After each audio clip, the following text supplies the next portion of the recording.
And my mother in law also ఆమె కూడా ఆమెకి స్కిన్ క్యాన్సర్ ఉందన్నమాట. స్కిన్ క్యాన్సర్ ఉంటే బాబు పుట్టిన తర్వాత 13 days 13 days యాక్చువల్లీ నేను ప్రెగ్నెంట్ ఉండేటప్పుడు అమ్మకి స్కిన్ క్యాన్సర్ అంటే లెగ్లో ఇక్కడి నుంచి ఈడ దాకా మొత్తం రాటన్ అయిపోయింది. అయ్యో, రాటన్ అంటే కాలీఫ్లవర్ ఉందా, కాలీఫ్లవర్ లాగా వచ్చింది.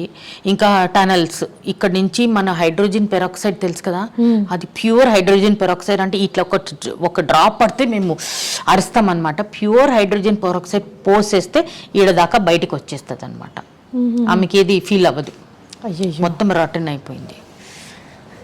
అయితే ప్రెగ్నెంట్ ఉండేటప్పుడు ఆమెకి ఇది ప్రాబ్లం ఉండే.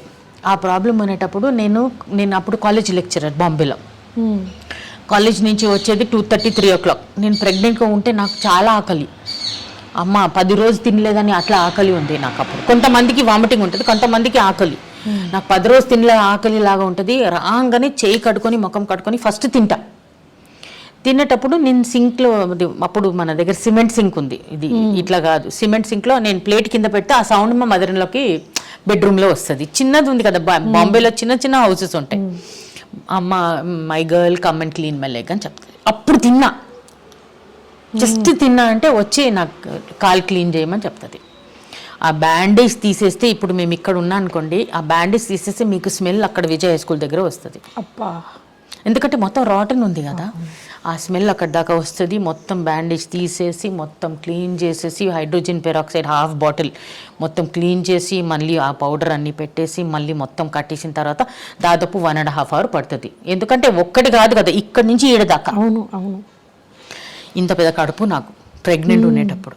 మీ అబ్బాయిని చూస్తేనే అర్థమవుతుంది, ఇంత పెద్ద కడుపు. ఫస్ట్ నేను రోడ్లో నడిస్తే ఫస్ట్ కడుపు కనిపిస్తుంది, తర్వాత నేను కనిపిస్తా.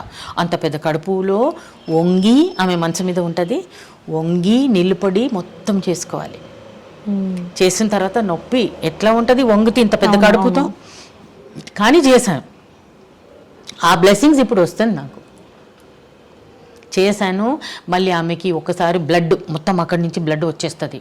అయితే బ్లడ్ డొనేషన్ కోసం పిలుస్తారు అందరికీ. నేను కూడా బ్లడ్ ఇస్తానని నేను చెప్తాను, అంటే ఇవి ప్రెగ్నెంట్ ఉన్నాను ఇవ్వడానికి రాదు. అయితే మంచం అది హాస్పిటల్లో ఆమెకి అడ్మిట్ చేశారు. అక్కడ సెకండ్ బెడ్ లేదు, ఇట్లా మన కూర్చొని బెంచ్ ఉంది కదా, వుడెన్ బెంచ్ స్కూల్లో ఉంటుంది కదా, ఆ బెంచ్ మీద పండుకున్నాను నేను రాత్రి. 9 months ప్రెగ్నెంట్. అప్పుడు వాళ్ళు వచ్చి మా ఫాదర్లోకి చెప్పారు. మా ఆయన లేదు అప్పుడు, ఆయన అక్కడ వెళ్ళిపోయిండు కదా రీగ్స్ మీద. ఈమెకి ఇట్లా 9 months ప్రెగ్నెంట్ కనిపిస్తుంది. 9 months ప్రెగ్నెంట్ ఉంటే ఇప్పుడు ఆమెకి పెయిన్స్ వస్తే మేము ఇక్కడ ఏం చేయలేము, ఎందుకంటే ఇది మెటర్నిటీ వార్డ్ లేదు మా దగ్గర. ఆమెకి ఇక్కడ పంపేకండి, యూ సెండ్ సంబడి ఎల్స్. ఎవరు వస్తారు? మా ఆయన లేడు, my father in law is old, ఎవరు వస్తారు? He is the only son. No, daughter is there, but she is having her own family there. వాళ్ళు ఏమో పట్టించుకోలేదు, నేనే అన్నీ చూశాను.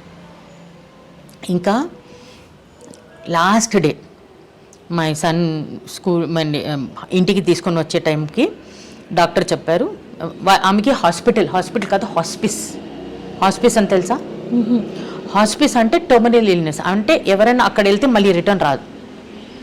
అక్కడనే అంటే ఆల్మోస్ట్ లాస్ట్ స్టేజెస్లో దానికి అంత మందు గిందు ఇవ్వడానికి అవసరమే లేదు, ఏం రిటర్న్ రారు. జస్ట్ ఆ నొప్పి కోసం పెట్టుకుంటారన్న, జస్ట్ ఇంజెక్షన్ ఇస్తారన్న, మార్ఫిన్ ఇంజెక్షన్ ఇస్తారు. అయితే అక్కడ పెట్టారు. అక్కడ ఎందుకు పెట్టారంటే ఆమె చెల్లి వచ్చింది కింద వచ్చి, ఈ బాబు ఇప్పుడు పుట్టించుకుంటున్నాడు, ఆమెకి ఇది కూడా వచ్చింది, గ్యాంగ్రీన్ వచ్చింది. గ్యాంగ్రీన్ అంటే తెలుసా? తెలీదా? గ్యాంగ్రీన్ అంటే డయాబెటిక్ మనుషులకి కట్ అయిపోతే అది సెప్టిక్ అయిపోతుంది, సెప్టిక్. అయితే దానికి గ్యాంగ్రీన్ అని చెప్తారు. అది ఇప్పుడు బాబు పుట్టించుకున్నాడు, దానికి ఇది అన్ని ఓపెన్ ఉంది కదా, ఓపెన్ ఉంటుంది కదా, అది వూండ్ లాగా ఉంది. అది దీనికి వస్తే టచ్ అయితే ఈయన కూడా గ్యాంగ్రీన్ వస్తుంది, ఆయన చచ్చిపోతాడు. అర్థమైందా? ఎవరు మ్యామ్? ఇప్పుడు మా మదర్లోకి గ్యాంగ్రీన్ వచ్చిందమ్మా, ఆమెకి డయాబెటీస్ వచ్చింది. గ్యాంగ్రీన్ అంటే ఈ మొత్తం కాలు పడిపోయింది. అవును, ఓకే, కాలు పడిపోయింది, ఆమె గ్యాంగ్రీన్ వచ్చింది. గ్యాంగ్రీన్ అంటే ఈ గ్యాంగ్రీన్ ఎవరికి టచ్ చేస్తే వాళ్ళు ఓపెన్ వూండ్ వంచితే ఆ ఓపెన్ వూండ్ లోపల వెళ్ళిపోతుంది. ఓకే. ఇప్పుడు not suppose to go. Open wound అంటే బాబుకి ఇప్పుడు ఇది ఓపెనే కదమ్మా, చిన్నపిల్లలు పుట్టిన తర్వాత అది ఓపెన్ వూండ్ అవుతుంది, ఓపెన్. అది దాని లోపల వెళ్తే చచ్చిపోతాడు. కానీ అప్పుడు డాక్టర్ చెప్పారు ఆమె ఇవాళ రాత్రి లేకపోతే రేపటి దాకానే ఉంటుంది, షీఈస్ గోయింగ్ అని చెప్పారు. చెప్తే ఎవరైనా చూడాలంటే చూపి, అయితే బాబుకి ప్యాక్ చేసి మంచిగా స్నానం అని ఇచ్చేసి తీసుకుపోయినాం. మరి అక్కడ నాకు ఇది బాబుకి ఆమె దగ్గర తీసుకుపోతే ఏమైనా అవ్వచ్చు, గ్యాంగ్రీన్ ఉంది కాబట్టి. కానీ ఒకటే మా ఆయన చెప్పిండు మమ్మీ దగ్గర తీసుకుపో అని. మమ్మీ దగ్గర తీసుకుపోతే నేను ఒకటే చెప్పాను, గాడ్ మీ చేతిలో ఉంది భగవంతుడు. ఎందుకంటే ఇప్పుడు మనం ఏం చేయలేము. ఇప్పుడు ఆమె చచ్చిపోతుంది, ఆమెకి బాబు ఇవ్వలేదనుకో మా ఆయనకి ఎట్లా అనిపిస్తుంది? ఆయనకి చాలా హర్ట్గా అనిపిస్తుంది. వాళ్ళ మమ్మీ ఆమె వెళ్ళిపోతుంది అది కూడా తెలుసు ఆయనకి. ఇంకా లాస్ట్ స్టేజ్ వాళ్ళు ఏం చెప్తున్నారంటే ఆ బాబుకి చేతులు పట్టుకునేది, అంటే అది కూడా చేతులు పట్టుకోవడానికి దగ్గర తీసుకున్నాం అనమాట. అయ్యో యూ లిటిల్ మంకీ అని చెప్పింది అనమాట. చెప్తే ఈయన నిద్రపోతున్నాడు, నిద్రలోనే స్మైల్ ఇచ్చిండు, పెద్ద స్మైల్ ఇచ్చిండు ఆమెకి. అప్పుడు ఇమ్మీడియట్ అది అయిన తర్వాత ఆమె కోమాలో వెళ్ళిపోయింది. రాత్రి 8 గంటలకి పోయింది. అయితే అందరు ఏం చెప్తున్నా అంటే ఈయన ముఖం చూడ్డానికేనే ఆమె వెయిట్ చేసింది. అది ట్రూ మ్యామ్, అదే ఐ బిలీవ్ దట్. అది వెయిట్ చేసి ముఖం చూసుకొని జస్ట్ ఒక లైట్గా ఇక్కడ అనుకుంటా కిస్ చేసి కోమలో వెళ్ళిపోయింది. అదే రాత్రి వెళ్ళిపోయింది. ఇప్పుడు మా ఆయనకి నా మీద ఏది ఇది లేదు, జస్ట్ నాకు చూశాడు, నేను ఇట్లా చెప్పాను అనమాట, మమ్మీ దగ్గర తీసుకోపో నో ప్రాబ్లం అని. అట్లా జస్ట్ ఇట్లా చెప్పాను. నేను భగవంతుడికి ఒకసారి ప్రేయర్ చేశాను, మీరే చూడండి ఏదైనా ఉంటే మీ చేతిలో ఉందని. ఇప్పుడు my son is 33 years old. Actually ఇది అయితే నిజం. కొన్ని ప్రాణాలు ఎవరినైనా చూడాలనుకుంటే అలా వెయిట్ చేస్తాను. కానీ నేను ఆమె కోసం ఏమేం చేశాను సత్య, ఆ బ్లెస్సింగ్స్ ఇప్పుడు నా మీద ఉంది. నాకు ఏది అట్లా ప్రాబ్లం లేదు. మా ఆయనకి కొంచెం హెల్త్ ప్రాబ్లం లేదు, కానీ ఎప్పుడు కొట్టడము, తాగడము, బయట అందరి ముందు ఇన్సల్ట్ చేయడం ఏమీ లేదు. My son also respects me a lot. ఇప్పుడు దాకా డబ్బులు పంపిస్తాడు నెలకి, మమ్మీ ఇది స్పెండ్ చేయొద్దు మీకోసం పంపిస్తున్నాను, ఏదైనా కావాలంటే ఫస్ట్ నాకు ఫోన్ చేసి అడుగుతాడు, ఏది ఇన్వెస్ట్మెంట్ కావాలంటే నాకు చేస్తాడు. ఆ రెస్పెక్ట్, ఆ బ్లెస్సింగ్స్ ఆమె చేయి నా నెత్తి మీద ఉంది అని అట్లా. ఎందుకంటే మా మమ్మీ కోసం చేయలేదు నేను, మా మమ్మీ అట్లనే వెళ్ళిపోయింది.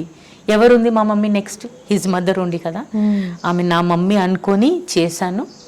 ఆ బ్లెస్సింగ్స్ ఇప్పుడు దాకా నా దగ్గర ఉంది. మేము అనుకోం అప్పుడు చేసేటప్పుడు, అబ్బా ఏంటి బాధ అవన్నీ అనుకుంటాం, యంగ్ పీపుల్ కదా. కానీ ఎండ్లో మనం మంచిగా హార్ట్తో చేస్తే ఆ బ్లెస్సింగ్స్ మన దగ్గర ఎప్పుడు ఉంటుంది. మా మమ్మీ కూడా అలా చేశారు. మా అత్తలకి మా మేనత్త అలా బెడ్ మీద ఉంటే అన్నీ తీసి వేయడం, ఫుడ్ పెట్టడం. మా పెదనాన్నగారికి కూడా మా మమ్మీ అన్నం తినిపించారు. ఆయన కూడా ఏదో పాము కరిచి ఇలా బాడీ అంతా ఫుల్ బాడీ రోటనింగ్, ఆయనకి ఫుడ్ తినిపించింది ఈవిడ. నార్మల్గా బావగారికి తినిపించారు కదా, మా డాడీ స్నానం చేయించేవారు. మా మమ్మీ డాడీ అలా చేశారు. మా డాడీ నిజంగా అదే దీంతో వెళ్ళారనమాట.